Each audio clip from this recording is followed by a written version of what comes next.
Нам часто приходится говорить, где находится тот или иной предмет.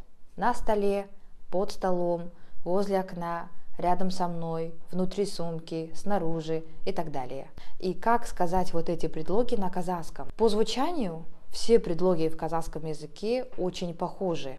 Үстінде, астында, алдында, артында, ішінде, сыртында, жанында и так далее.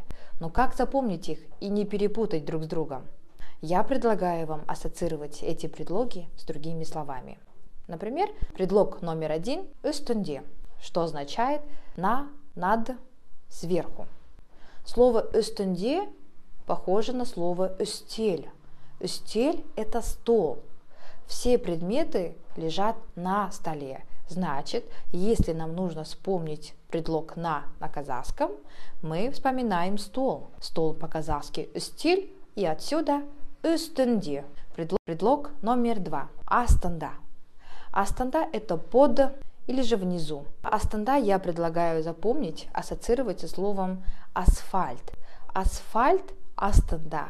То есть асфальт, оно всегда под ногами, внизу, поэтому, когда вам нужно сказать под или же внизу, вы вспоминаете слово асфальт, а отсюда и астында. Третий предлог – это ішінде. Ішінде – это внутри. Как его запомнить? Его запомнить очень легко. Например, все знают глагол «ішу». «Ішу» – это пить, принимать что-то вовнутрь. Или же «іш» – это живот. То есть «ішу», «іш» и отсюда «ішінде» – внутри. Четвертый предлог – это снаружи.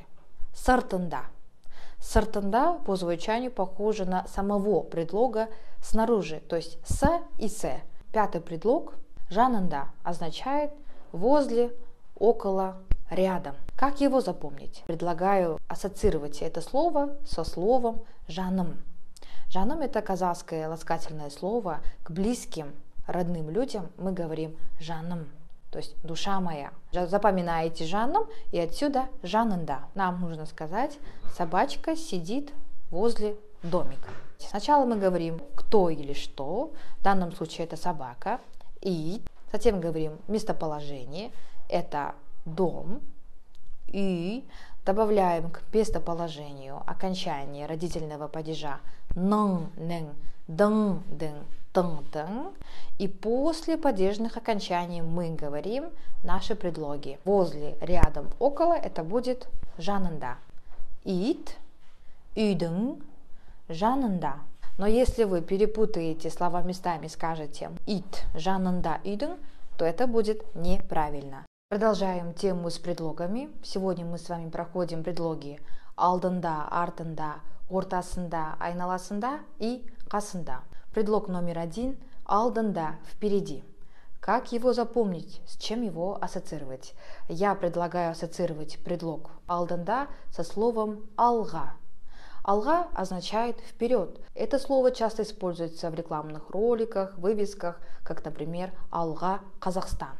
Вперед, Казахстан. Итак, вы запоминаете слово алға, отсюда и алдында. Предлог номер 2 артында. Артында – это сзади. Если вы знаете части тела в казахском языке, то спина будет арқа. Арқа – спина, спина находится сзади, то есть отсюда и артында. Третий предлог ортасында.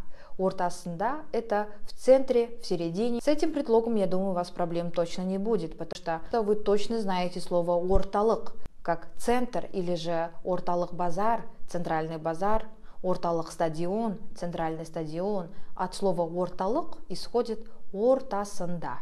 Предлог номер 4 айналасында.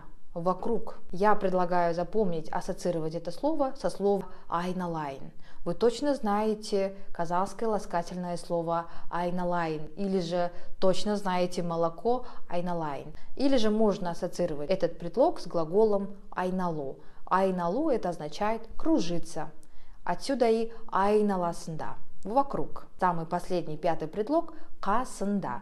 Қасында означает возле, рядом, около. Этот предлог является синонимом предлога жанында. Предлог жанында вы уже знаете, мы его с вами прошли. Здесь вы запоминаете также қасында. Жанында, қасында.